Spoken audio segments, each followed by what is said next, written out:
நடந்து முடிந்த நாடாளுமன்ற தேர்தல். இந்த நாடாளுமன்ற தேர்தல் முடிந்த பிறகு பல்வேறு விமர்சனங்கள் எழுந்தது. உங்களுக்கு அத்தனை பேருக்குமே தெரியும். அதிலே ஒன்று கூட்டணி அமையவில்லை என்று ஒன்று. கூட்டணி என்பது அவ்வப்போது வரும் போகும். ஆனால் அனைத்து இந்திய அண்ணா திராவிட முன்னேற்ற கழக கொள்கை என்பது நிலையானது என்பதை இந்த நேரத்தில் தெரிவிக்க விரும்புகின்றேன்.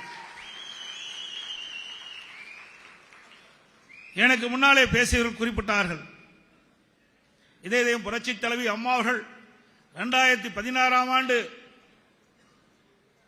எந்த கட்சியுடனும் கூட்டணி இல்லாமல் தன்னந்தனியாக 234 தொகுதியிலும் இரட்டை சின்னத்திலே போட்டியிட்டு ஆட்சி அமைத்த வரலாறு அதிமுக கட்சிக்கு மட்டும்தான் உண்டு. நம்முடைய பலம் நமக்கு தெரியவில்லை. நம்முடைய பலம் வலிமையானது. எந்த கட்சிக்கும் இல்லாத தொண்டர்கள் நிறைந்த ஒரே கட்சி அதிமுக கட்சி மட்டும்தான். அப்படி அதிமுக கட்சி இன்றைக்கு புதிய உறுப்பினர் அட்டை வழங்குதல், ஏற்கனவே இருக்கின்ற உறுப்பினர் அட்டை புதுப்பித்தல் என்ற பணி சிறப்பாக செயல்பட்டது. தமிழகம் மட்டுமல்ல, இந்தியாவிலே எத்தனையோ அரசியல் கட்சி இருக்கின்றன. ஆனால் உறுப்பினர்கள் பதிவு செய்கின்ற பொழுது தபால் மூலமாக கொடுப்பார்கள், அல்லது ஆன்லைன் மூலமாக பதிவு செய்வார்கள். ஆனால் அனைத்து இந்திய அண்ணா திராவிட முன்னேற்ற கழகத்தின் புதிய உறுப்பினர்கள் சேர்த்தல், பழைய உறுப்பினர்கள் புதுப்பிக்கின்ற பணி படிவத்தின் வாயிலாக பூர்த்தி செய்து தலைமை கழகத்துக்கு கொடுக்கப்பட்டு உரியவர்களுக்கு நேரடியாக வழங்கிய ஒரே கட்சி அதிமுக கட்சி தான். உண்மையாக உறுப்பினர் கொண்ட ஒரே கட்சி இந்தியாவில் அதிமுக ஒண்ணுதான். வேற எந்த கட்சியில உறுப்பினர் அட்டையை வீடு வீடாக சென்ற கொண்டு போய் கொடுக்கப்பட்ட வரலாறு உண்டா? எந்த கட்சியிலும் இல்ல. மற்ற கட்சிகளெல்லாம் விளம்பரத்தின் மூலமாக தங்களுக்கு இத்தனை உறுப்பினர்கள் என்று காட்டிக் கொள்வார்கள். ஆனால் அனைத்து இந்திய அண்ணா திராவிட முன்னேற்ற கழகம் உண்மையாக அனைத்து இந்திய அண்ணா திராவிட முன்னேற்ற கழகத்தை நேசிக்கக்கூடியவர்கள், அதிமுக ஆட்சிக்கு வர வேண்டும் என்று இருக்கின்றவர்களுக்கு நாம் உறுப்பினர் அட்டை வழங்கி இருக்கின்றோம். அதோடு நாடாளுமன்ற தேர்தலிலே நாம் சிந்தித்து பார்க்க வேண்டும். கிட்டத்தட்ட நான் பல முறை பல கூட்டத்திலே நான் பேசியிருக்கின்றேன். 2021 சட்டமன்ற தேர்தலில் நாம 1,98,369 வாக்குகள் குறைவாக பெற்ற காரணத்தினால் நாம் ஆட்சிக்கு வர முடியல. 1,98,369 வாக்கு வித்தியாசத்தில் தான் இன்னைக்கு ஸ்டாலின் ஆட்சி புரிஞ்சிட்டு இருக்கார். ஒரு பெண்பான்மை வாக்கு வித்தியாசத்திலே வெற்றி பெறவில்லை, குறைந்த வாக்கு, அதுவும் பாதி என்று வைக்கின்ற கொள்ளும்போது சுமார் 1.25 லட்சம் வாக்குகள் பெற்றிருந்தால் அதிமுக தான் ஆளுங்கட்சியாக இருந்திருக்கும். இது புள்ளி உரத்துடன் சொல்றேன். இது ஏதோ உங்களை திருப்திப்படுத்துவதற்காக நான் இந்த செய்தியை சொல்லவில்லை. அனைத்து இந்திய அண்ணா திராவிட முன்னேற்ற கழகம் 34 இடங்களில் குறைந்த வாக்குகள் வித்தியாசத்திலே வெற்றி வாய்ப்பு இழந்தோம். நம்முடைய கூட்டணி கட்சிகள் கிட்டத்தட்ட 43ல மீதி எல்லாம் அவர்கள் அந்த கட்சி. நீங்க பாத்தீங்கன்னா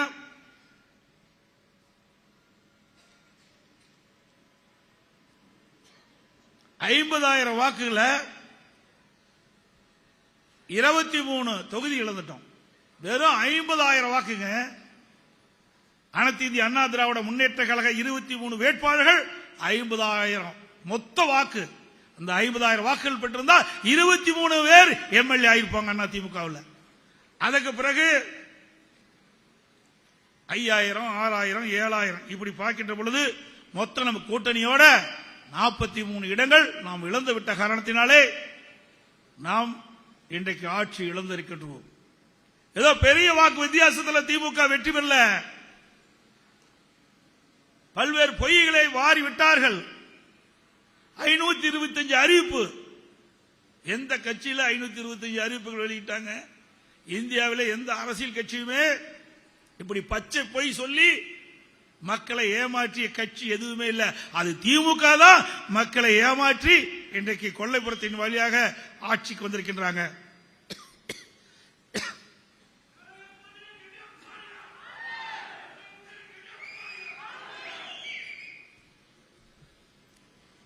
இன்றைக்கு 525 அறிவிப்புகள் கவர்ச்சிகரமாக அவர்களுக்கு ஊடகமும் பத்திரிகையும் தாங்கி பிடித்தது அந்த கட்சியை.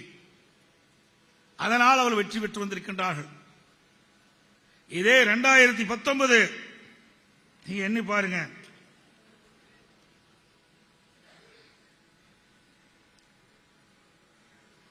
கிட்டத்தட்ட 19.39 வாக்குகள் தான் 19.39% வாக்குகள் வாங்கணும். இதை என தெளிவுபடுத்த வேண்டும் என்ற எல்லா ஊடகங்களும் பத்திரிகைகளும் வேண்டுமென்றே திட்டமிட்டு அனைத்து இந்திய அண்ணா திராவிட முன்னேற்ற கழகம் மக்கள் செல்வாக்கு இல்லாத ஒரு சூழ்நிலை ஏற்பட்டுகின்ற ஒரு பொய்யான தோற்றத்தை இன்றைக்கு வெளிப்படுத்திக் கொண்டிருக்கின்றார்கள். முதலிலே நம்முடைய நிர்வாகிகள் நம்முடைய இயக்கத்தினுடைய வலிமையை புரிந்து கொள்ள வேண்டும் என்பதற்காக இதை இங்கே தெரிவிக்க விரும்புகின்றேன். அனைத்து இந்திய அண்ணா திராவிட முன்னேற்ற கழகம் அதன் தலைமையிலே அமைக்கப்பட்ட கூட்டணி அந்த நேரத்தில் நாம் போட்டியிட்டோம். பெற்ற வாக்கு 19.39. அந்த நேரத்தில் பலமான கூட்டணி அமைத்தோம். ஆட்சி அதிகாரம் இருந்தது. அந்த காலகட்டத்திலே 19.39% வாக்கு தான் நாம் பெற்றோம். இப்பொழுது அனைத்து இந்திய அண்ணா திராவிட முன்னேற்ற கழகம் பெரிய கூட்டணி அமைக்க இல்ல, பிரதமர் வேட்பாளர் அறிவிக்கல. இந்த நேரத்தில் 20.50 வாக்குகளை நாம் பெற்றிருக்கின்றோம். கூட்டணியும் இல்ல, ஆட்சி அதிகாரம் இல்ல, பிரதமர் வேட்பாளரும் இல்ல. இப்படிப்பட்ட சூழ்நிலையிலும் நாம் தான் 1% வாக்குகளை கூடுதலாக பெற்றிருக்கின்றோம். அதே வேளையில் பார்க்க வேண்டும், திராவிட முன்னேற்ற கழகம் 2019 நாடாளுமன்ற தேர்தல் பலமான கூட்டணி.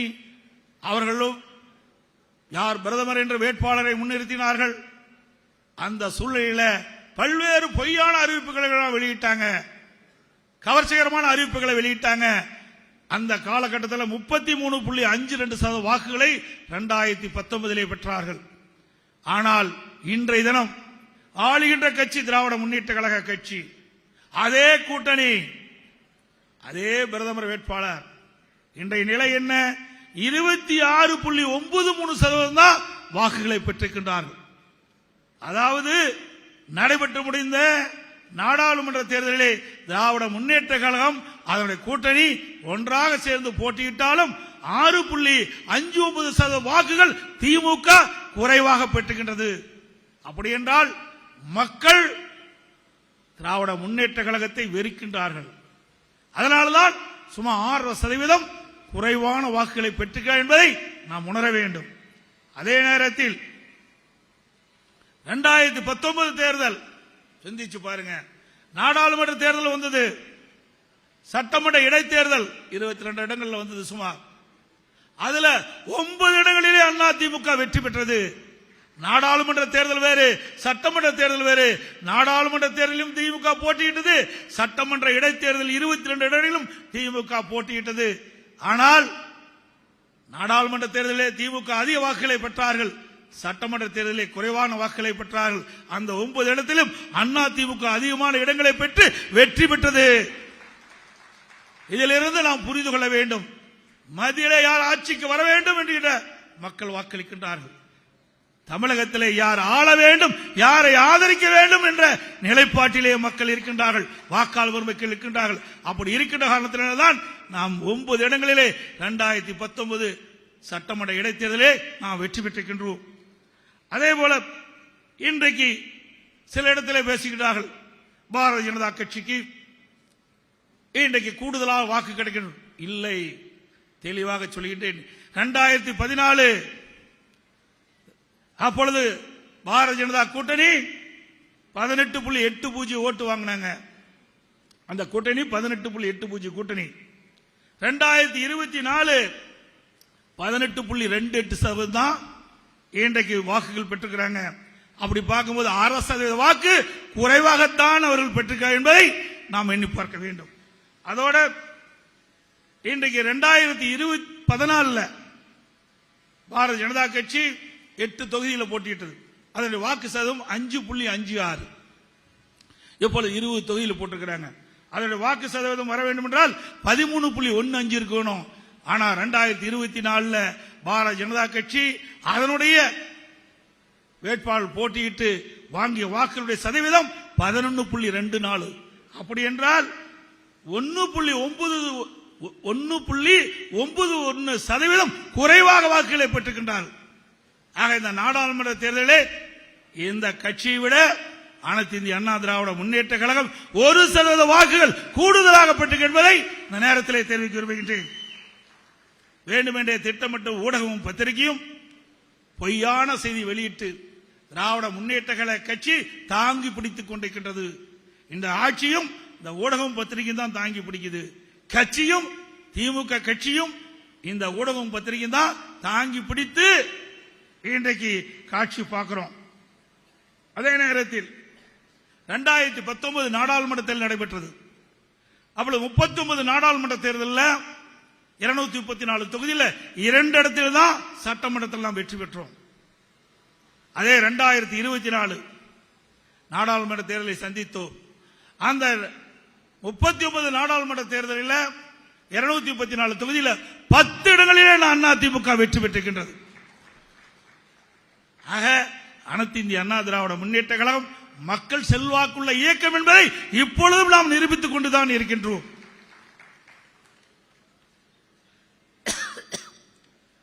எனக்கு முன்னாலே பேசிய தலைமை கழக நிர்வாகிகள் குறிப்பிட்டதை போல ஒற்றுமை என்பது மிகப்பெரிய பலம். யானைக்கு பலம் தும்பிக்கை, நமக்கு பலம் நம்பிக்கை. எந்த ஒரு மனிதனுக்கும் நம்பிக்கை இருந்தால் அவன் வாழ்க்கையிலே வெற்றி பெற முடியும். அது தனிப்பட்ட வாழ்க்கையா இருந்தாலும் சரி, அரசியல் வாழ்க்கையா இருந்தாலும் சரி, நம்பிக்கை என்பது மிகப்பெரிய ஆயுதம்.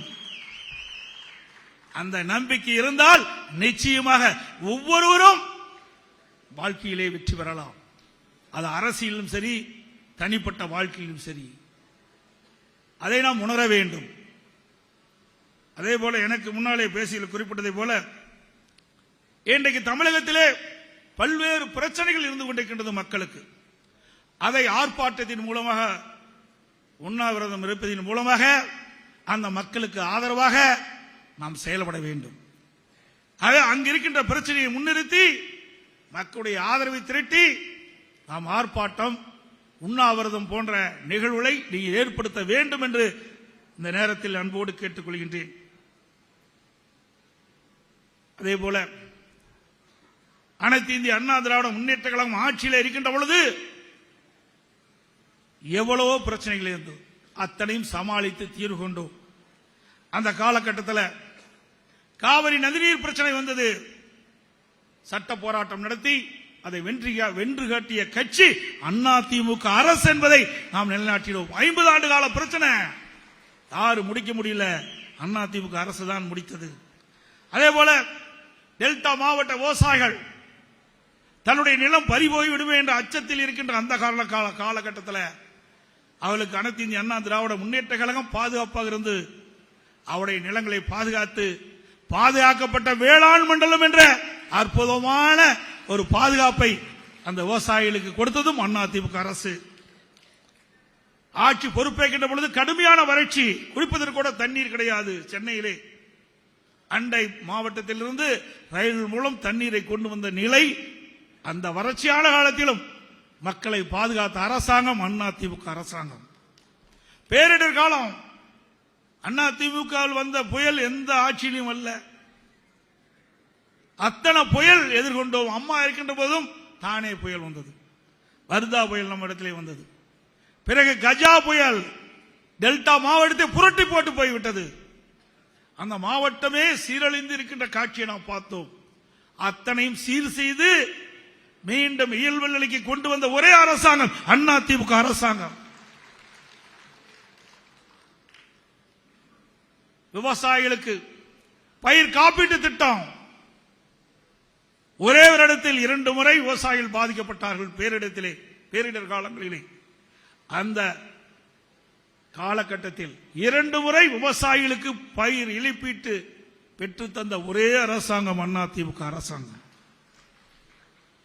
நீண்ட நாட்களாக இன்றைக்கு வறட்சியான பகுதி, அந்த பகுதி மக்களுக்கு தேவையான நீர் வேண்டும் என்று கோரிக்கை வைத்துக் கொண்டிருந்த அந்த கோரிக்கை நிறைவேற்றுவதற்காக காவிரி குண்டாறு திட்டத்தை கொண்டு வந்து நிறைவேற்றுவதற்கு பாடுபட்ட அரசாங்கம் அதிமுக அரசாங்கம்.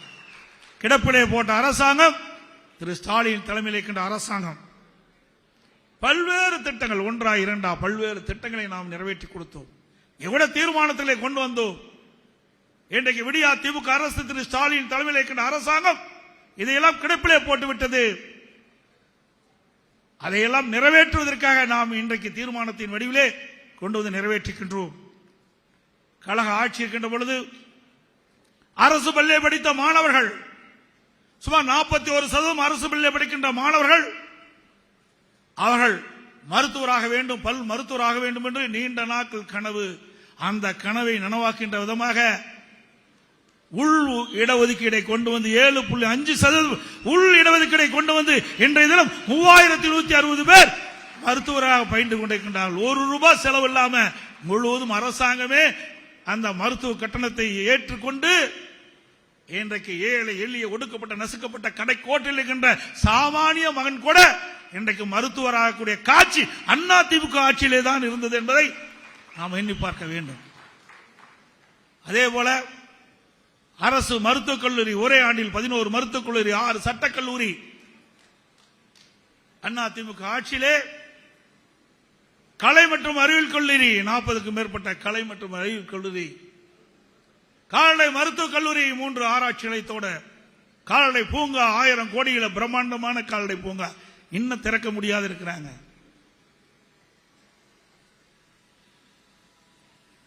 அத்திக்கட அவனாசி திட்டம் நீண்ட நாட்கள் அந்த பகுதி மக்கள் வைத்த கோரிக்கை அதிமுக ஆட்சியில் தான் நிறைவேற்றப்பட்டது. அதை கூட இன்னும் முழுமையாக செயல்வடிவம் கொடுக்க முடியல இந்த ஆட்சியில. சேலம் மாவட்டம் 4 சட்டமன்ற தொகுதியில் வறட்சியில் இருக்கின்ற அந்த பகுதியில் இருக்கின்ற மக்களுக்கு ஒரு பசுமையான பகுதி உருவாக்க வேண்டும் என்பதற்காக வறண்ட ஏரிகள் 100 வறண்ட ஏரிகளை நீர் நிரப்புகின்ற திட்டம், அதுவும் அதிமுக ஆட்சியில் கொண்டு வந்த திட்டம் தான். கொரோனா காலத்தில் எல்லா குடும்பத்தையும் 1000 ரூபாய் கொடுத்தது அதிமுக தான். 11 மாத காலம் அந்த ஏழை எளிய ஒடுக்கப்பட்ட மக்களுக்கு வேலைக்கு செல்லாமல் பாதிக்கப்படுகின்ற மக்களுடைய நிலையை அறிந்து அம்மாவுடைய அரசு 11 மாத காலம் ரேஷன் கடையிலே விலையில்லா பொருட்களை வழங்கிய ஒரே அரசாங்கம் அதிமுக அரசாங்கம். அரிசி, சர்க்கரை, எண்ணெய் அனைத்தும் இலவசமாக கொடுத்தது அரசாங்கம் அதிமுக அரசாங்கம். அது மட்டுமல்ல, கொரோனா காலம் ஏழை எளிய மக்களுக்கு வேலை இல்லை, அவர்கள் பசியாற வேண்டும் என்பதற்காக அம்மா உணவகத்திலே நாள் ஒன்றுக்கு சுமார் 7 லட்சம் பேருக்கு 3 வேளையும் சுட சுட விலை இல்லாம கொடுத்த ஒரே அரசாங்கம் அதிமுக அரசாங்கம். இன்றைக்கு மேடையிலே வீட்டுக்கின்ற அமைச்சர் பெருமக்கள், முன்னாள் அமைச்சர் பெருமக்கள், இப்ப எல்லாம் முன்னாள் அமைச்சர் ஆயிட்டாங்க, அப்ப அமைச்சராக இருந்தாங்க, சட்டமன்ற உறுப்பினர்கள் அப்பொழுது இருந்தவர்கள் கழக நிர்வாகிகள் கொடுக்கப்பட்ட பாலங்கள், தடுப்பு அணைகள் அனைத்தும் கட்டி கொடுத்தேன். வரலாற்று சிறப்புமிக்க திட்டம். பல ஆண்டுகளாக ஏரி, குளம், அணைகள் எல்லாம் தூர்வாரப்படாமல் இருந்தது. குடிமராமத்து திட்டத்தை கொண்டு வந்து விவசாயிகளுடைய வயிற்றிலே பால் வார்த்த அரசாங்கம். ₹1 செலவு இல்லாமல் விவசாயிகள் பங்களிப்போடு குடிமராமத்து திட்டம் என்ற ஒரு அற்புதமான திட்டத்தை கொண்டது விவசாய பங்களிப்போடு அந்த திட்டத்தை நிறைவேற்றினோம். அந்த திட்டத்தின் மூலமாக ஏரி ஆழப்படுத்தப்பட்டது. அந்த ஏரியில் அள்ளப்படுகின்ற வண்டல் மண் விவசாயியுடைய நிலத்திற்கு இயற்கை உரமாக பயன்படுத்தப்பட்டது. அதனால் விளைச்சல் பெருகியது. அப்படி அற்புதமான திட்டத்தை கொண்டு வந்த அரசாங்கம் அதிமுக அரசாங்கம். இப்படி ஏராளமான திட்டங்களை வாரி வழங்கிய அரசாங்கம் அதிமுக அரசாங்கம். அதே போல மெட்ரோ ரயில் திட்டம் 63,000 கோடியில அடிக்கல் நாட்டின அரசாங்கம் அதிமுக அரசாங்கம்.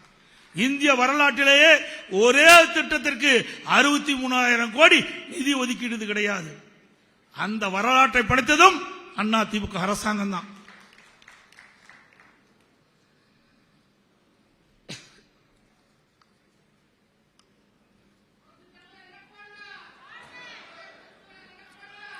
அதே போல அதிமுக ஆட்சி இருக்கின்ற பொழுது திரு ஸ்டாலினும் அவருடைய அமைச்சர் சகாக்களும் பேசினாங்க. அதிமுக ஆட்சியில மக்கள்லாம் கடன் பட்டுட்டாங்க அப்படின்னு சொன்னாங்க. மாண்பு அம்மா இருக்கின்ற பொழுதே திராவிட முன்னேற்ற கழகம் ஆட்சியிலிருந்து வெளியேறுகின்ற பொழுது 1,14,000 கோடியில் கடன் விட்டுட்டு தான் சென்றாங்க. அதுக்கு பிறகு அம்மா ஆட்சி சிறப்பான ஆட்சி கொடுத்தாங்க. அம்மா மறைவுக்கு பிறகு அம்மாவுடைய அரசு சிறப்பான ஆட்சி கொடுத்தது. 10 ஆண்டு காலம் 2011 2021 வரைக்கும் சிறப்பான ஆட்சி கொடுத்தோம். அப்பொழுது 2021 இறுதியிலே தமிழ்நாட்டுடைய கடன் 5,18,000 கோடி. அதிலே ஓராண்டு ₹1 கூட வருமானம் கிடையாது அரசுக்கு. கொரோனா காலம், தொழிற்சாலை இயங்கல, கடைகள் திறக்கல, அரசுக்கு வருகின்ற வருவாய் கிடைக்கல. ஒரு பக்கம் வருவாய் இழப்பு, மறுபக்கம் கொரோனாவுக்காக 40,000 கோடி நாம் செலவழித்தோம். இந்த நிலையில கூட எந்த திட்டமும் தடைபடாமல் சிறப்பாக செயல்படுத்தினோம். இவ்வளவும் இருந்தும் 5,18,000 கோடி. நான் ஏற்கனவே குறிப்பிட்டேனே, கல்லூரிகள், தடுப்பணைகள், இப்படி பல திட்டங்கள் அதிமுக ஆட்சியிலே கொண்டு வரப்பட்டது. இவ்வளவும் இருந்து 5,18,000 கோடி தான் கடன். இன்றைக்கு திராவிட முன்னேற்ற கழக ஆட்சியிலே 43 மாத கால திராவிட முன்னேற்ற கழக ஆட்சி பொறுப்பேற்று எந்த பெரிய திட்டத்தையாவது கொண்டு வந்தார்களா? ஒண்ணுமே கிடையாது. 43 மாத ஆட்சி காலத்தில் 3,90,000 கோடி கடன் வாங்கியிருக்கிறாங்க. 3,90,000 கோடி கடன் பெற்றிருக்கின்றார்கள்.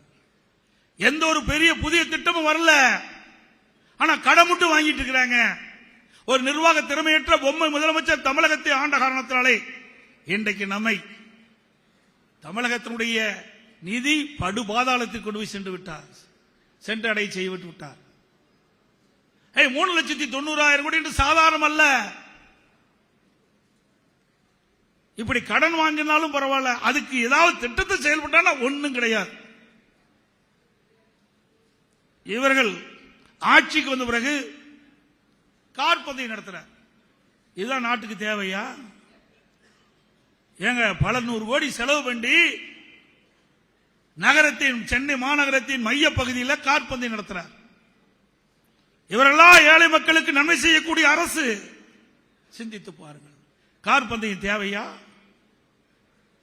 பணக்காரருக்கு இருக்கின்ற அரசு திமுக அரசு, ஏழைகளை மதிக்க தெரியாத அரசு திமுக அரசாங்கம். இன்றைக்கு அப்படியே கார் பந்தயம் நடத்த வேண்டும் என்றால் இருங்காட்டு கோட்டையில இதய புரட்சி தலைவி அம்மா இருக்கின்ற பொழுது அதற்கென்று பிரத்யேகமாக அங்கே பிரம்மாண்டமான கார் பந்தயம் நடத்துவதற்குண்டான தளத்தை அமைத்து வைத்திருக்கின்றார்கள். அங்கே நடத்தியிருக்கலாம். அது மட்டுமல்ல, திமுக அரசு வந்த பிறகு ஒரு திட்டத்தை அறிவிப்பாங்க. முழுக்க முழுக்க விளம்பரம். எனக்கு முன்னாலே தலைமை கழக நிர்வாகிகள் சொன்னதை போல விளம்பர அரசாங்கம், விளம்பரப்படுத்துவாங்க, அதோட முடிஞ்சு போச்சு. அதுக்கு ஒரு குழு போட்டுருவாங்க. இதுவரைக்கும் சுமார் 50க்கும் மேற்பட்ட குழு போட்டிருக்கிறாங்க. இந்த அரசாங்கம், திரு ஸ்டாலின் தலைமையில் இருக்கின்ற அரசாங்கம் குழு அரசாங்கம் என்றுதான் அழைக்க வேண்டும். அந்த அளவுக்கு குழு போட்டாங்க, அதோட முடிஞ்சு போச்சு. குழு போட்டா அந்த திட்டம் அதோட முடிஞ்சு போச்சு.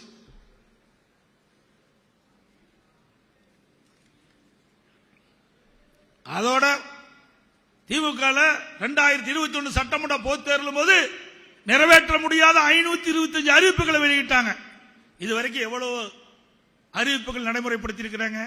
10% அறிவிப்புகள் நிறைவேற்ற முடியல.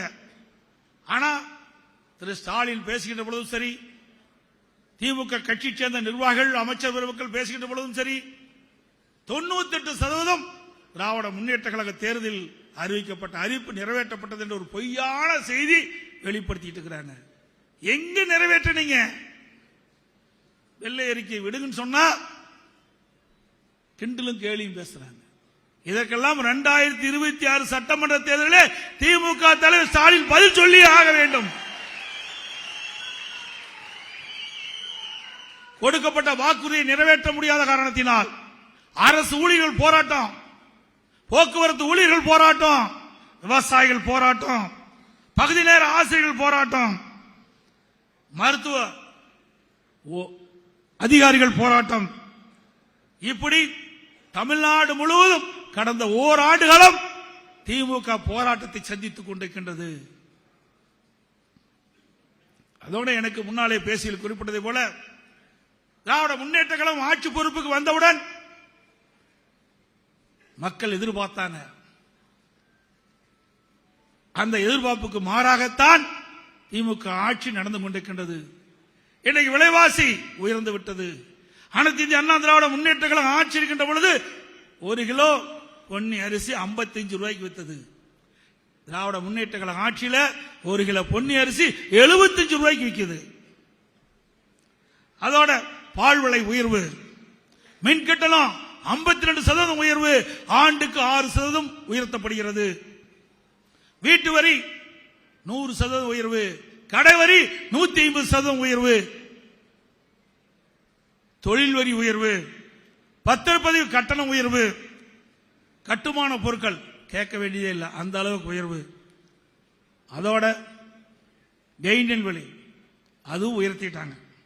இப்படி திராவிட முன்னேற்ற கழகம் ஆட்சிக்கு வந்து 43 மாத காலத்தில் இதையெல்லாம் உயர்த்ததுதான் திமுகவுடைய சாதனை. அதுக்கு மேல டாஸ்மாக் கடை பாட்டிலுக்கு 10 ரூபாய், விஞ்ஞான முறைப்படி ஊழல் செய்கின்ற ஒரே அரசாங்கம் திமுக அரசாங்கம் என்பதற்கு இதுவே சான்று. பாட்டிலுக்கு 10 ரூபாய்னா இன்றைக்கு தமிழ்நாடு முழுவதும் ஒரு நாளைக்கு 1 கோடி பாட்டில் விற்குது. ஒரு நாளைக்கு 10 கோடி ரூபாய் இந்த மதுபானத்திலிருந்து மட்டும், மதுபான கடையிலிருந்து மட்டும் திமுகவுக்கு சென்று கொண்டு, திமுக அரசாங்கம் அதுக்கு சம்பந்தப்பட்டவர்களுக்கு சென்று கொண்டு இருக்கின்றது. சிந்திச்சு பாருங்க. கிட்டத்தட்ட 10 ரூபாய்னா 30 நாளைக்கு 300 கோடி, வருஷத்துக்கு 3600 கோடி இந்த பாட்டிலுக்கு 10 ரூபாய் வாங்குவதன் மூலமாக மட்டும் திமுக அரசு ஊழல் செய்கிறது. மிகப்பெரிய ஊழல். அதோட ஒவ்வொரு ஆண்டும் சட்டமன்றம் 100 நாட்கள் நடைபெறும். அதை அடிக்கடி பேசிக்கிட்டே இருப்பாங்க. தேர்தல் அறிக்கையிலையும் திமுக தேர்தல் அறிக்கையிலையும் வெளியிட்டாங்க. இதுவரைக்கும் சட்டம் திமுக ஆட்சிக்கு வந்த பிறகு 43 மாத கால ஆட்சியில 4 முறை சட்டமன்றம் கூடியிருக்குது. மொத்த நாட்கள் 400 நாட்கள் நடத்த வேணும். 113 நாள் தான் நடத்தி இருக்கிறாங்க. வெறும் 113 நாட்கள் நடத்தி இருக்கிறாங்க. பயம் வந்துட்டது. எனக்கு முன்னாலே அறிவித்தார் சி வி சண்முகம் சொன்னதை போல பயமே நாம் வெற்றி பெற்று விட்டோம். அவருக்கு எப்பொழுது பயம் வந்ததோ அப்பொழுது அதிமுக வெற்றி பெற்று விட்டது.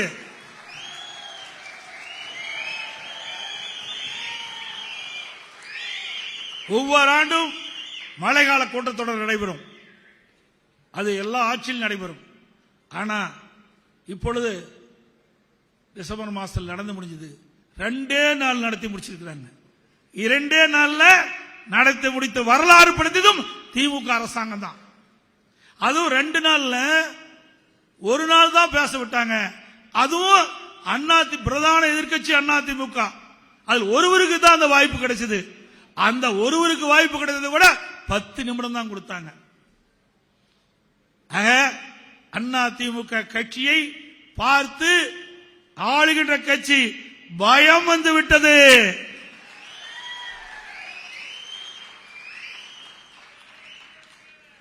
அதை 43 மாத கால ஆட்சியிலே மக்களுக்கு எது செய்யல. அதனால பயம் வந்த காரணத்தில் தான் இன்றைக்கு தடுமாறிக் கொண்டிருக்கின்றார்கள். அதோட திமுக தேர்தல் அறிக்கையில் குறிப்பிட்டிருந்தாங்க, திமுக ஆட்சிக்கு வந்தா சட்டமன்ற நிகழ்ச்சிகள் நேரலை ஒளிபரப்பு செய்யப்படும் சொன்னாங்க. செய்ய வேணும்ல. இன்றைக்கு சட்டமன்ற நிகழ்வு நடைபெற்றுக் கொண்டிருக்கின்ற பொழுது பிரதான எதிர்க்கட்சி அதனுடைய தலைவர் நான் பேசுகின்ற பொழுது கட் பண்ணிடுவாங்க, லிங்கை எடுத்துட்டுவாங்க. அப்புறம் நாம கேட்ட கேள்விக்கு முதலமைச்சர் பதில் சொல்வார். அது எப்படி மக்களுக்கு போய் புரியும்? கேட்கின்ற கேள்வியும் காட்ட வேணும், நேரடியில் காட்ட வேணும்.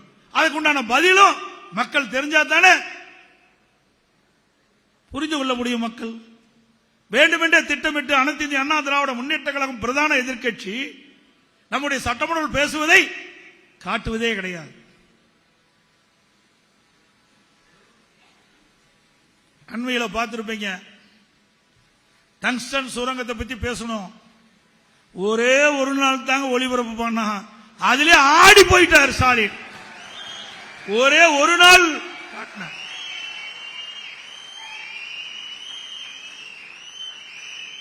4 முறை சட்டமன்றம் நடந்தது.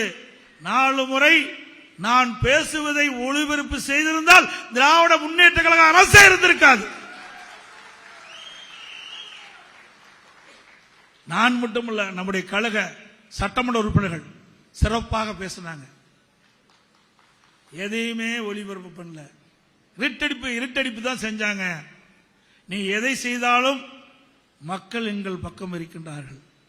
யார் நல்லது செய்கிறார் என்பதை எண்ணி பார்க்கின்றார்கள். எந்த ஆட்சி சிறந்த ஆட்சி என்பது மக்களுக்கு தெரியும்.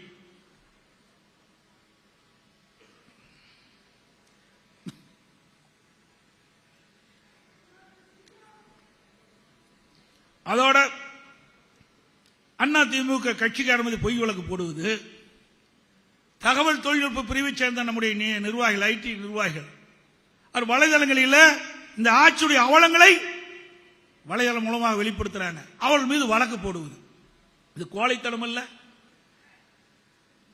தெம்பு திராணி இருந்தா அதுக்கு உண்டான பதில நீ சொல்லு.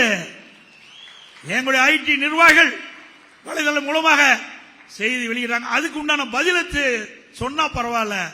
ஆனா அவர்களை அடக்குமுறையோடு ஹிட்லர் ஆட்சி புரிவது எந்த வகையில் நியாயம்? பொதுக்கூட்டத்துக்கு அனுமதியே கொடுக்கிறது இல்ல. உதாரணத்துக்கு கரூர்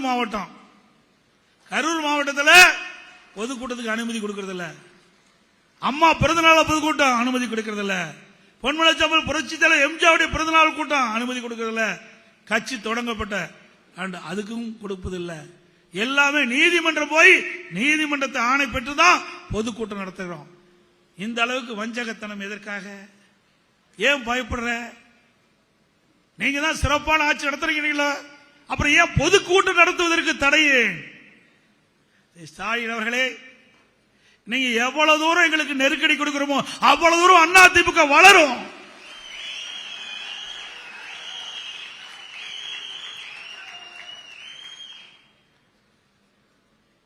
இன்னொன்னு இருமார்பு பேசுறார். ஸ்டாலினும் பேசுறாரு, உதயநிதியும் அவர்கள் பேசுறார். அடுத்து வருகின்ற 2026 சட்டமன்ற தேர்தலில் திராவிட முன்னேற்ற கழக கூட்டணி 200 இடங்களில் வெற்றி பெறும் சொன்னார். நீங்க பகல் கனவு கண்டுகிட்டு இருக்கிறீங்க. கிராமத்தை சொல்லுவாங்க, கூரை ஏறி கோழி பிடிக்க முடியாதவன் வானை ஏறி வைகுண்டம் போனானாம். அந்த கதையாத்தான் இருக்குது ஸ்டாலின் சொல்றது. ஸ்டாலின் அவர்களே, உங்க கனவு ஒருபோதும் நிறைவேறாது. ஏனென்று சொன்னால், எனக்கு முன்னாலே அண்ணன் KP முனுசாமி சொன்னதை போல இங்கே அரங்கத்தில் இருப்பதை விட பல மடங்கு வெளியிலே நம்முடைய நிர்வாகிகள் கூடியிருக்கின்றார்கள். நான் உள்ள திருமண மண்டபத்திற்குள் நுழைவு வாயில் நுழைகின்ற பொழுது என்ன அப்படியே அழகா தூக்கிட்டு போய் வெளியே வச்சுட்டாங்க. எழுச்சி பிறந்து விட்டது, அதுவே வெற்றி.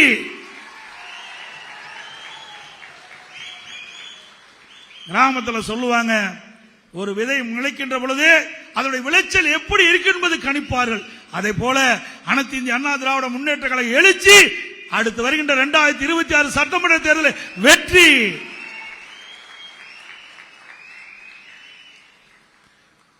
இன்னொருவரும் திமுக இருக்கிற குடும்ப உறுப்பினர் திருமதி கனிமொழி அவர்கள் சொல்றாங்க, இருமாப்போடு சொல்கிறேன். இருமாப்போடு சொல்றாங்களாம் திருமதி கனிமொழி 200 இடத்துல வெற்றி பெறும். ஏதோ கனவுல வந்திருக்கும், நனவாகாது. திருமதி கனிமொழி அவர்களே, கனவில் உங்களுக்கு வந்திருக்கும், நனவாகாது. நீங்க 200 தொகுதி சொல்றீங்கல்ல, அது அண்ணா திமுக கூட்டணிக்கு பொருந்தும். அடுத்து வருகின்ற 2026 சட்டமன்ற தேர்தலில் அனைத்து இந்திய அண்ணா திராவிட முன்னேற்ற கழக தலைமையில் அமைக்கப்பட்ட கூட்டணி 200 இடங்களே வெற்றி பெறும். தமிழகத்தில் இருக்கின்ற அனைத்து துறையிலும் ஊழல் இல்லாத துறையே இல்லை. அத்தனையும் ஊழல் மலிந்து கிடக்குது. சட்டம் சந்தி சிரிக்குது. இன்றைக்கு பத்திரிகை எல்லாம் பாத்தீங்கன்னா தங்க விலை என்ன, வெள்ளி விலை என்னன்னு வரும். இப்ப பத்திரிகையில் பார்த்தா கொலை நிலவரம் என்னன்னு வருது. இப்படிப்பட்ட அவல ஆட்சி இந்தியாவில் எங்காவது இருக்குதா? தினந்தோறும் கொலை.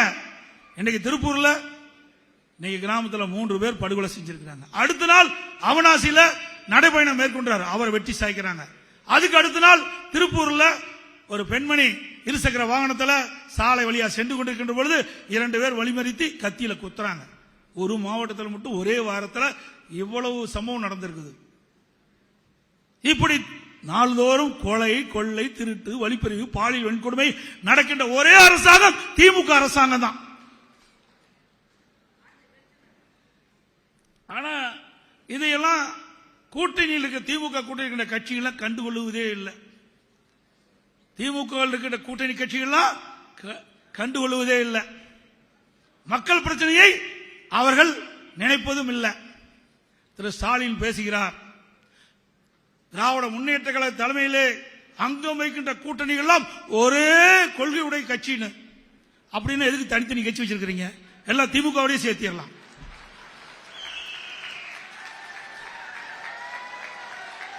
ஒவ்வொரு கட்சிக்கும் ஒரு கொள்கை இருக்குதுன்னு அறிவிக்கிறீங்க. திமுக தலைவர், திமுக தலைமையில் அங்கம் வைக்கின்ற கூட்டணிகள் எல்லாம் ஒரே கொள்கையுடைய கட்சின்னா அப்புறம் மற்ற கட்சியெல்லாம் கலைச்சிட்டு திமுக இணைச்சிட வேண்டியதுதான். அண்ணா திமுக அப்படி இல்ல. எனக்கு முன்னாலே தலைமை கழக செயலாளர் கொள்வதை போல கூட்டணி என்பது தேர்தல் நேரத்தில் அமைக்கப்படுவது, வாக்குகள் சிந்தாமல் சிதறாமல் அதை பெறுவதற்காக அமைக்கப்படுவது கூட்டணி. கொள்கை என்பது நிலையானது. ஒவ்வொரு கட்சிக்கும் கொள்கை என்பது நிலையானது. அந்த கொள்கையின் அடிப்படையில் தான் அண்ணா திமுக செயல்பட்டுக் கொண்டிருக்கின்றது.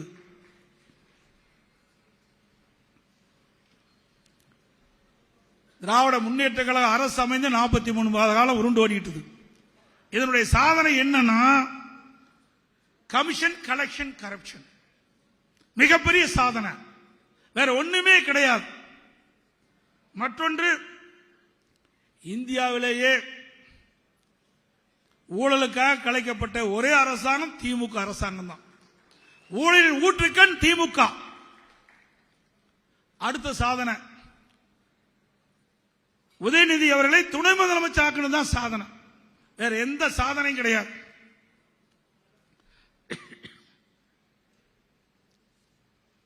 இன்னைக்கு அனைத்து இந்திய அண்ணா திராவிட முன்னேற்ற கழகத்துடைய உறுப்பினர் அட்டை மாவட்ட செயலாளர் மூலமாக ஒன்றிய, நகர, பேரூர், பகுதி கழகத்தில் ஒப்படைச்சிருக்குது. அதையெல்லாம் நீங்கள் முழுமையாக சம்பந்தப்பட்ட இடத்தில் ஒப்படைக்க வேண்டும். கிட்டத்தட்ட ஏறத்தாழ ஒரு 80% ஒப்படைச்சிட்டீங்க. இன்னும் சில இடத்துல முழுமையாக அந்த உறுப்பினர் அட்டை போய் சம்பந்தப்பட்டவருக்கு சேர்க்கவில்லை. அதையும் சேர்க்க வேண்டும் என்று அந்த அன்போடு இந்த நேரத்தில் கேட்டுக்கிறேன். அதோட இளைஞர் இளமங்கள் பாசறை அமைப்பை வலுப்படுத்த வேண்டும். இன்னைக்கு இளைஞர்கள் அதிக அளவிலே நம்ம கழகத்தில் சேர்க்க வேண்டும். அதற்காக இதையும் புரட்சி தலைவி அம்மா இருக்கின்ற பொழுது இளைஞர் இளம்பெண்கள் பாசறை வலுப்படுத்தினாங்க.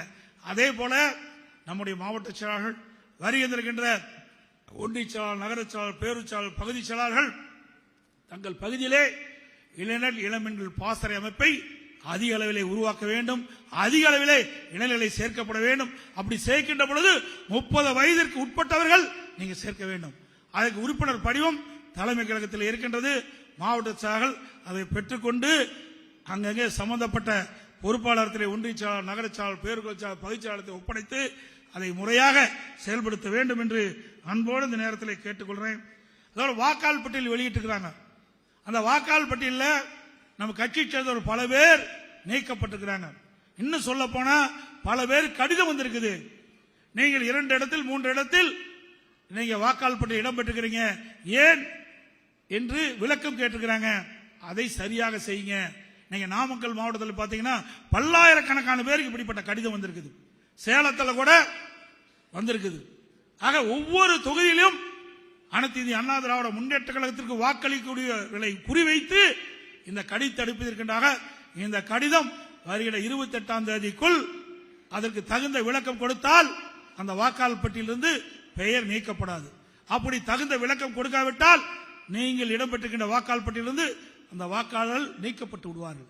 ஆக வேண்டுமென்றே திட்டமிட்டு திராவிட முன்னேற்ற கழக கட்சி சேர்ந்தவர்கள் இப்படிப்பட்ட ஒரு தந்திரத்தை இன்றைக்கு கையாண்டுகிறாங்க.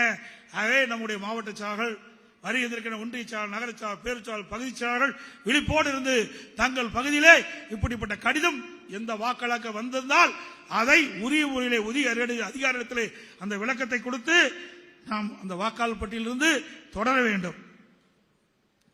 அதோடு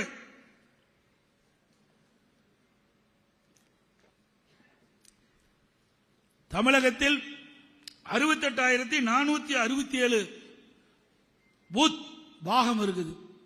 68,467 பாகம். இதற்கு புதிதாக வருகின்ற 2026 சட்டமன்ற தேர்தலிலே சிறப்பாக தேர்தல் பணியாற்றுவதற்காக ஒவ்வொரு பூத்திற்கும் 9 பேர் நியமிக்கப்பட வேண்டும். அதில் ஒரு தலைவர், துணைத் தலைவர் 2, அதில் ஒரு பெண்மணி, செயலாளர் 1, இணை செயலாளர் 2, அதில் ஒருவர் பெண், துணை செயலாளர் 2, அதில் ஒரு பெண், பொருளாளர் 1, மொத்தம் 9 பேர் நீங்கள் அந்த பாகத்திற்கு இந்த ஒரு பாகங்களை அமைக்க வேண்டும். அதற்கு தலைமையில் இருந்து மாவட்ட செயலாளர் மூலமாக அந்த பாகங்களை புத்தகம் உங்களுக்கு வழங்கப்படும். அதில் தெளிவாக குறிப்பிட்டிருக்கோம். அதன்படி நீங்கள் செயல்படுத்த வேண்டும். ஏதோ தலைமையில் கொடுக்குறாங்க, அதை வாங்கி அப்படியே பூர்த்தி செஞ்சு கொடுத்துறாதீங்க. ஒவ்வொரு பாகத்திற்கு சென்று திறமையானவர்களை, உண்மையாக தேர்தல் பணியாற்றக்கூடியவர்களை, கட்சிக்கு விசுவாசமானவர்களை நீங்க இந்த 9 பேரை தேர்ந்தெடுக்க வேண்டும். இந்த 9 பேரை தேர்ந்தெடுக்கப்பட்டு விட்டால் நிச்சயம் 100க்கு 100 நாம தான் வெற்றி. அதை நீங்கள் செயல்படுத்த வேண்டும் என்று அன்போடு கேட்டுக்கிறேன். அதோட ஐடி நிர்வாகிகள் இருக்கிறாங்க. எனக்கு முன்னாலே அண்ணன் KPM சொன்னாங்க, இன்றைக்கு வலைதளத்தை பயன்படுத்தக்கூடிய ஒரு இளைஞர்கள் 40% பேர் இருக்கிறாங்க. 40% இளைஞர்கள் இந்த வலைதளத்தின் மூலமாக செய்திகளை, கருத்துக்களை பரிமாறிக்கிறாங்க. அதை நாம் முறையாக செயல்படுத்த வேண்டும். சில மாவட்டத்தில் நம்முடைய ஐடி நிர்வாகிகள் இன்னும் முழுமையாக செயல்படல. அதை நம்முடைய மாவட்ட செயலாளர்கள் கவனத்தில் எடுத்துக்கொண்டு அவர்கள் தலைமையில் இருக்கின்ற நம்முடைய ஐடி தலைமை நிர்வாகிகளோடு தொடர்பு கொண்டு அவர்கள் கொடுக்கின்ற அந்த செய்தியை உடனுக்குடன் அந்த பகுதியில் இருக்கின்ற கழக நிர்வாகிகள் மூலமாக மக்களுக்கு கொண்டு போய் சேர்க்க வேண்டும் என்று அன்போடு இந்த நேரத்தில் கேட்டுக்கிறேன்.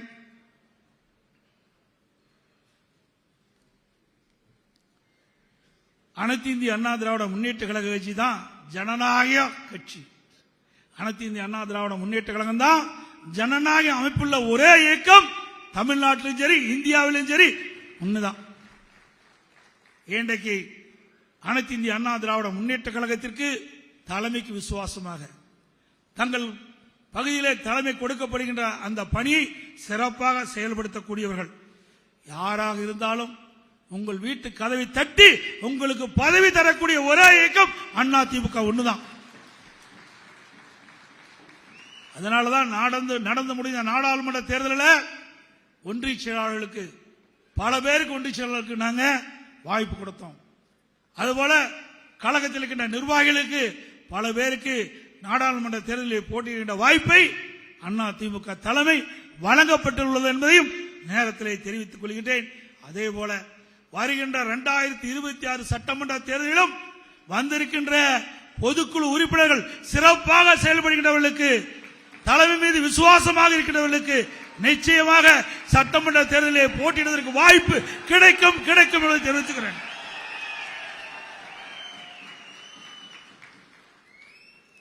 ஏன்னா அதிமுகவில் தான் 2 கோடி தொண்டர்கள் இருக்கின்றார்கள். எனக்கு முன்னாலே தலைமை கழக நிர்வாகிகள் குறிப்பிட்டதை போல நம்முடைய குடும்பத்தை சேர்ந்தவர்கள் வாக்களித்தாலே வெற்றி பெற்றுள்ளலாம். சுமார் அதிமுக குடும்பம் எடுத்துக்கிட்டா ஒரு 60 லட்சம் குடும்பம் இருக்குது தமிழ்நாட்டில்.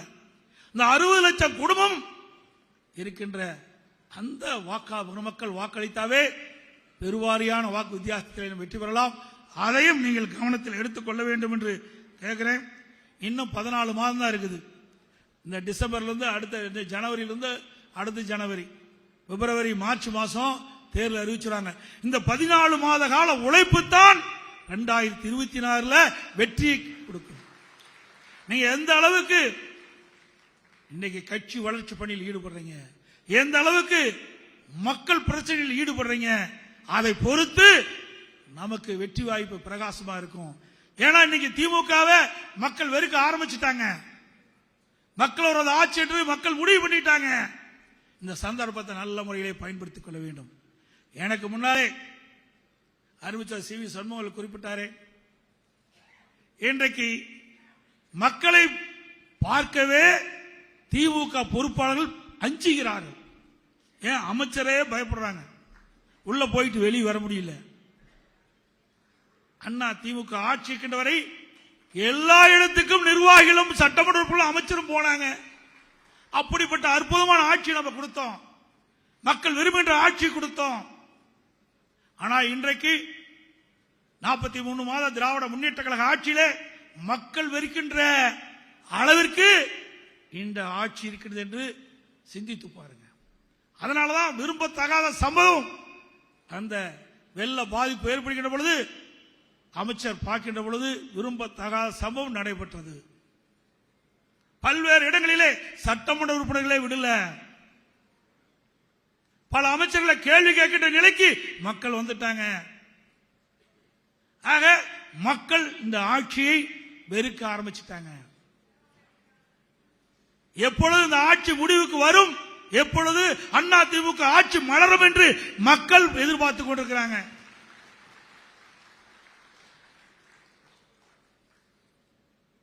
மிஜாம் புயல் வந்தது. அப்ப சென்னை மாநகரத்தில் பல இடத்துல தண்ணி தேங்கி அப்படியே குட்டை போல் காட்சி இருக்குது. அப்ப ஒரு பெண்மணி நடந்து போறாங்க. அப்ப அந்த பெண்மணி சொல்றாங்க, ஸ்டாலின் ஆட்சி, என்ன சொல்றாங்க, ஸ்டாலின் தான் வராரு, நீச்சல் அடிக்க விட்டுட்டாரு. ஸ்டாலின் தான் வராரு, நீச்சல் அடிக்க விட்டுட்டாரு. ஆனா இப்போ அந்த புயல், பெஞ்சல் புயல், இதுல ஸ்டாலின் பேசுறார், இந்த சென்னை மாநகரத்தில் 8 சென்டிமீட்டர் மழை தான் பெஞ்சது, தானா 6-7 மணி நேரத்தில் வடிச்சு போயிடும். திரு ஸ்டாலின் பேட்டி கொடுக்கிறார், 24 மணி நேரத்தில் சென்னை மாநகரத்தில் இருக்கின்ற வீதியில் இருக்கின்ற நீரெல்லாம் வெளியேற்றப்பட்டு விட்டோம் என்று பேட்டி கொடுக்கிறார். அடுத்த நாளே கனமழை பொழிஞ்சு விழுப்புரம் மாவட்டம், கடலூர் மாவட்டம், கள்ளக்குறிச்சி மாவட்டம் தண்ணியில தத்தளிச்சுட்டு இருந்தது. 24 மணி நேரத்தில் தண்ணி வெடிக்க வேண்டியதானே, முடியல. இன்னும் தண்ணி வெடியல. இன்னும் விழுப்புரம் நகரத்துல பல இடத்துல தண்ணி வெடியிலன்னு சொல்லிட்டு இருக்கிறாங்க. நேற்றைக்கு பழுந்த மழை தூத்துக்குடி, திருநெல்வேலியில எல்லாம் வீட்டுல தண்ணி பூந்து மிதந்துகிட்டு இருக்குது. அங்க போய் இந்த கனிமொழி அம்மா சொல்லணும், நாம் இருமாப்போட பேசுறேன் அப்படின்னு சொன்னா என்ன மக்கள் கொடுப்பாங்க, வரவேற்பு கொடுப்பாங்கன்னு மக்கள் புரிஞ்சுக்குவாங்க. அங்க போய் பேச, தூத்துக்குடியில எனக்கு இடுப்பு தண்ணி நிக்குது வீட்டுக்குள்ள, யாரும் போய் பார்க்க முடியல. அலட்சியம், தூர் வாரன் சொல்லுகின்ற ஒதுக்கீடு செய்கின்ற அந்த நிதியெல்லாம் அள்ளிட்டு போயிடறான், எங்கேயும் தூர் வரல. அதனால நகரத்தில் பெய்கின்ற மழை நீர் வடியில. அதோட இந்திய வானிலை ஆய்வு மையம் ரெட் அலர்ட் கொடுக்கிறாங்க 5 மாவட்டத்துக்கு, கிருஷ்ணகிரி மாவட்டம், திருநெல்வேலி மாவட்டம், கடலூர் மாவட்டம், விழுப்புரம் மாவட்டம், கள்ளக்குறிச்சி மாவட்டத்துக்கு ரெட் அலர்ட் கொடுக்கிறாங்க. ரெட் அலர்ட் கொடுப்பதற்கு நோக்கம் மாநில அரசு விழிப்போடு இருக்க வேண்டும், முன்னெச்சரிக்கை நடவடிக்கை எடுக்க வேண்டும். அதற்குத்தான் ரெட் அலர்ட் கொடுக்கிறாங்க. ஆனா இன்னைக்கு திரு ஸ்டாலின் தலைமைக்கு அரசாங்கம், திரு ஸ்டாலின் அவர்கள் கும்பகர்ணம் போல தூங்கிட்டு இருக்கார். கனமழை கடுமையாக பெய்தது, முன்னெச்சரிக்கை நடவடிக்கை இந்த அரசு எடுக்காத காரணத்தினாலே தென்பெண்ணை ஆறு அந்த அணை நிரம்பி, சாத்தனூர் அணை நிரம்பி நள்ளிரவு அதிகாலை 2:45 மணிக்கு அறிவிப்பு கொடுத்துட்டு 3 மணிக்கு திறந்து விட்டான் தண்ணி. ஆனா அறிவிப்பு கொடுத்துன்னு சொல்றாங்க. ஆனா கொடுக்கப்பட்ட அறிவிப்பு 2ஆம் தேதி அதிகாலை 2:45 மணி, திறந்து விட்டது அதிகாலை 3 மணி. சாத்தனூர் அணையிலிருந்து 1,68,000 அடி திறந்து விட்டுட்டீங்க. முன்னறிவிப்பு இல்லாத காரணத்தினாலே கள்ளக்குறிச்சி மாவட்டம், விழுப்புரம் மாவட்டம், கடலூர் மாவட்டம், தென்பெண்ணை ஆற்றின் கரையோரம் இருந்த கிராமங்கள் எல்லாம் அந்த குடியிருப்புக்குள்ள வெள்ளம் புகுந்து மக்கள் வெளிவர முடியாத ஒரு சூழ்நிலை. விழுப்புரம் நகரம் தண்ணியில தத்தளிச்சிட்டு இருக்குது, கடலூர் நகரம் தண்ணியில தத்தளிச்சிட்டு இருக்குது. இப்படி திறமையற்ற அரசாங்கம் நாட்டை ஆண்டு கொண்டிருக்கின்ற காரணத்தினாலே இன்றைக்கு மக்கள் வெள்ளத்திலே மிதந்து கொண்டிருக்கின்ற காட்சி தொலைக்காட்சியிலே பார்த்தோம். அதனால்தான் இன்றைக்கு மக்கள் கொதித்து போய் சாலை மறியலில் ஈடுபடுகிறார்கள். சட்டமன்ற உறுப்பினர்களை தொகுதிக்குள் விடவில்லை, அமைச்சரை உள்ளே விட மறுக்கின்றார்கள். முதலமைச்சரே ஏன் உள்ளே போக முடியாத சூழ்நிலை இன்றைக்கு தமிழகத்திலே ஒரு அவல ஆட்சி ஏற்பட்டுக் கொண்டிருக்கின்றதை நாம் நினைவு கொள்ள வேண்டும்.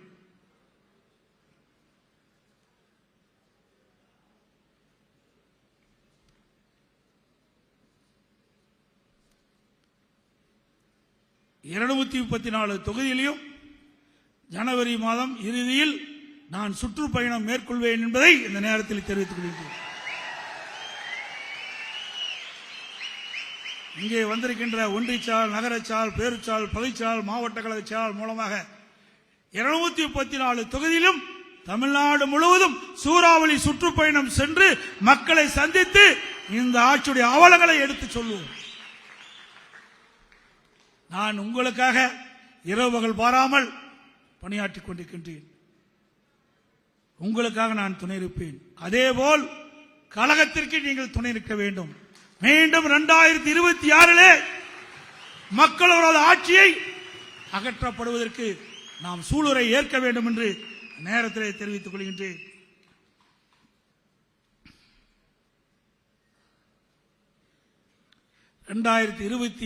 ஆண்டு நமக்கு ஒரு பொற்காலம் காத்துக் கொண்டிருக்கின்றது. நிச்சயமாக கழக ஆட்சி மலரும். அதற்காக அடுத்த 2026 சட்டமன்ற தேர்தலிலே அனைத்து இந்திய அண்ணா திராவிட முன்னேற்ற கழகம் ஆட்சிக்கு வர வேண்டும் என்று பேசும் பொருளாக்க வேண்டும். நீங்கள் அத்தனை பேரும், நான் ஏற்கனவே குறிப்பிட்டேனே, திராவிட முன்னேற்ற கழக அவலங்களை எடுத்துச் சொல்லுங்கள். அனைத்து இந்திய அண்ணா திராவிட முன்னேற்ற கழக ஆட்சியில் போடப்பட்ட திட்டங்களை நாட்டு மக்களுக்கு எடுத்துச் சொல்லுங்கள், புரிய வையுங்கள். மக்கள் மனதிலே அண்ணா திமுக ஆட்சிக்கு வர வேண்டும் என்ற நிலையை நீங்கள் உருவாக்கி காட்டுங்கள் என்று அன்போடு இந்த நேரத்தில் கேட்டுக்கிறேன். அதோட கூட்டணி நிச்சயமாக உறுதியாக அத்தனை பேரும் எதிர்பார்க்கின்ற கூட்டணி அமையும்.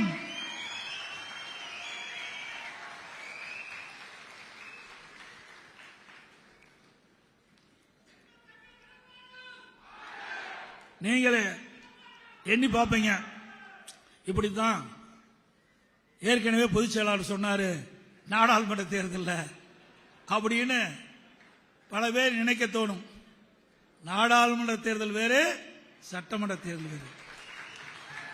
இது நம்முடைய தேர்தல். அனைத்து இந்திய அண்ணா திராவிட முன்னேற்ற கழக தலைமையிலே பிரம்மாண்டமான கூட்டணி அமையும். மக்கள் எதிர்பார்க்கின்ற கூட்டணி அமையும்.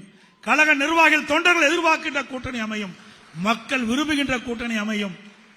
அதே அந்த கூட்டணி மூலமாக அனைத்து இந்திய அண்ணா திராவிட முன்னேற்ற கழகமும் கூட்டணியும் பெரும்பான்மையான இடங்களில் 2026 சட்டமன்ற பொதுத் தேர்தலில் வெல்லும், வெற்றி பெறும், ஆட்சியை பிடிப்போம்.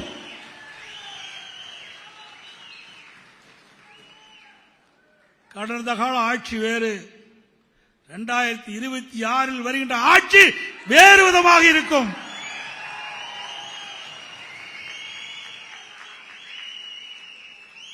இன்றைய தினம் ஆட்சியில் இருக்கின்றவர்கள், அதிகாரத்தில் இருக்கின்றவர்கள் அதிகார போதையிலே ஏதோ பேசிக் கொண்டிருக்கின்றார்கள். அதற்கெல்லாம் 2026 சட்டமன்ற தேர்தலில் தகுந்த பதிலடி கொடுக்கப்படும்.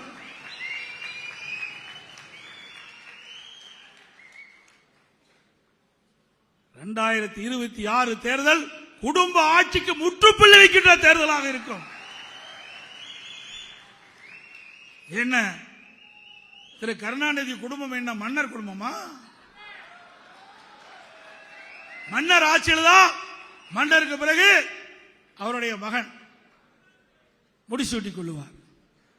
அதுக்கு பிறகு அவருடைய மகன் முடிசூட்டிக் கொள்வார். அப்படித்தான் திரு கருணாநிதி இருந்தார். அவர் மறைவுக்கு பிறகு திரு ஸ்டாலின் முடிசூட்டிக் கொண்டார். இப்போ ஒரு வாரிசை கொண்டாந்து முடிசூடுறதுக்கு துடிக்கிறார். எப்ப இவர் வந்தாலோ அப்பவே திமுகவுக்கு சனி முடிச்சிட்டு.